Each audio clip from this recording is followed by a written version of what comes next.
অনুরাগের ছোঁয়া ধারাবাহিকের আজকের পর্বে ধারাবাহিকের শুরুতে আমরা হসপিটালে দেখতে পাই অবিনাশ শর্মা অসুস্থ থাকায় দীপা হসপিটালে এসে তার মুখে হাত দিতেই বুঝতে পারে তার মুখে লাগানো সেই পোড়া পজিটিভটা আর নেই। দীপা খুব টেনশনে পড়ে যায় আর ভাবে যদি প্রজেক্টরটা বাড়িতে উর্মির হাতে পড়ে যায় তাহলে আমি কখনো আর বাড়িতে যেতে পারবো না।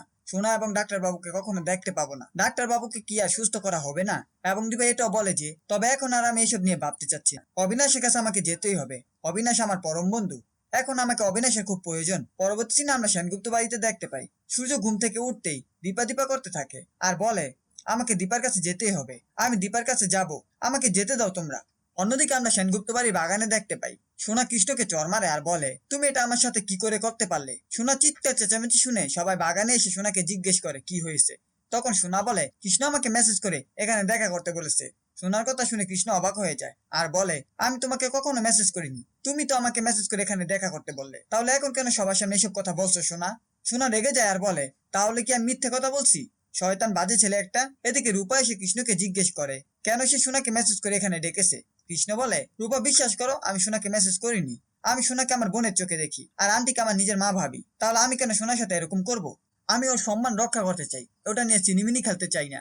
কৃষ্ণের কথা শুনে রূপা সোনার কাছে সেই মেসেজটা দেখতে চায় যেটা কৃষ্ণ করেছিল। এদিকে কৃষ্ণ বলে সবাই যখন আমাকে অবিশ্বাস করেই নিয়েছো তাহলে আমি আর কোনো প্রমাণ দিতে চাই না। একটু পরই কৃষ্ণ সোনার কাছে গিয়ে ক্ষমা চায় এবং সূর্য কৃষ্ণকে ভীষণ মারে এবং সেনগুপ্ত বাড়ি থেকে বের করে দেয় আর বলে আমি কখনো তোমাকে আর এই বাড়িতে দেখতে চাই না, চলে যাও এখান থেকে। অন্যদিকে অনুজা রূপাকে বলে তুই কৃষ্ণকে নিয়ে এখান থেকে বেরিয়ে যা। কিছুক্ষণ পরই কৃষ্ণ বাড়ি থেকে বেরিয়ে যায়। তখনই আমরা দীপাকে দেখতে পাই। দীপা এসে জিজ্ঞেস করে কি হয়েছে। সূর্য বলে আপনি এতক্ষণ কোথায় ছিলেন? দীপা বলে আমি আমার ভাইকে দেখতে গিয়েছিলাম, হসপিটালে উনি খুব অসুস্থ।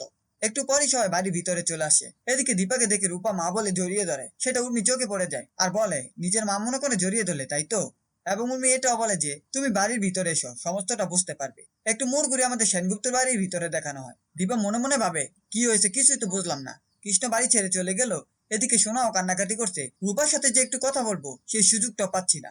অন্যদিকে রূপা মনে মনে বলে মা আমার তোমাকে জড়িয়ে ধরতে ইচ্ছে করছে, আমি কৃষ্ণকে ভুল বুঝেছি। পরবর্তী সিনে দীপা কিছু বলতেই যাবে তার আগে উর্মি দীপালির মুখ দেখতে চায়। দীপালি বলে আমার মুখ দেখলে তো আপনারা সহ্য করতে পারবেন না। উর্মি জোর করে দীপার বড় ঘুমটা সরিয়ে ফেললে পড়া অংশটা সবার চোখে পড়ে এবং জয় উর্মিকে ধমক দিয়ে বলে উর্মি তুমি এটা কি করলে? তোমাকে তো নিষেধ করা হয়েছিল, তারপরও একটা কাজের মেয়ের সাথে তুমি কেন এমন ব্যবহার করলে? অন্যদিকে সূর্য উর্মিকে বলে তুমি বারবার কেন মেয়েটার সাথে এমন ব্যবহার করো? তখন উর্মি বলে আমি সত্যিই বুঝতে পারিনি আমার ভুল হয়েছে। পরের পাটে আমরা কুন্তলাকে দেখতে পাই। কুন্তলা উর্মিকে বলে ওটা দীপালি নয়, দিস ইজ দীপা। তখন উর্মি বলে সেটা কিভাবে প্রমাণ করব? তাছাড়া ওর মুখে পোড়া দাগ তো আছে। এবং উর্মি এটাও বলে যে আমি ওর কথাতেই জয়কে ফিরিয়ে এনেছি, আমার সংসার বাঁচিয়েছি। পরবর্তী সিনে আমাদের দেখানো হয় রূপা দীপাকে সমস্ত ঘটনা খুলে বলে এবং এটা বলে যে কৃষ্ণ সোনাকে মেসেজগুলো কেন দেখালো না। তখন দীপা বলে কিছু কিছু সময় চোখের দেখা জিনিস মিথ্যে হয়, কৃষ্ণ এটা কিছুতে করতে পারে না। কৃষ্ণ সোনাকে তার বোনের মতো ভাবে।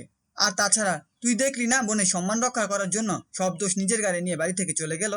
তখন রূপা বলে মা আমি এখন কি করব? তাহলে কৃষ্ণ তো আমার উপর রাগ করে আছে। দীপা বলে ফোন করে ওর সাথে কথা বলার চেষ্টা কর, তুই তুই যদি ওকে ভুল বুঝিস তাহলে ওর পাশে কে থাকবে? শেষ দিন আমরা দেখতে পাই সূর্য বাড়ি থেকে বেরিয়ে যাচ্ছে এবং দীপা জিজ্ঞেস করে এ বাবু তুই কোথায় যাচ্ছিস? তখন সূর্য বলে এই বাড়িতে আমি আর থাকতে চাই না, কেউ আমার কথা শোনে না। মেয়েটাও ঘর বন্ধ করে বসে আছে, কিছু খাচ্ছে না। তখন দীপা বলে তোর পরিবারের পাশে দাঁড়ানোটা খুব দরকার, আমি তোর মেয়েকে খাওয়ানোর চেষ্টা করব, তুই বাড়ির ভিতরে যা। এই ছিল অনুরাগের ছোঁয়া ধারাবাহিকের আজকের আপডেট। ভিডিওটি ভালো লাগলে চ্যানেলটিকে সাবস্ক্রাইব করে পাশে থাকা বেল আইকনটি অন করে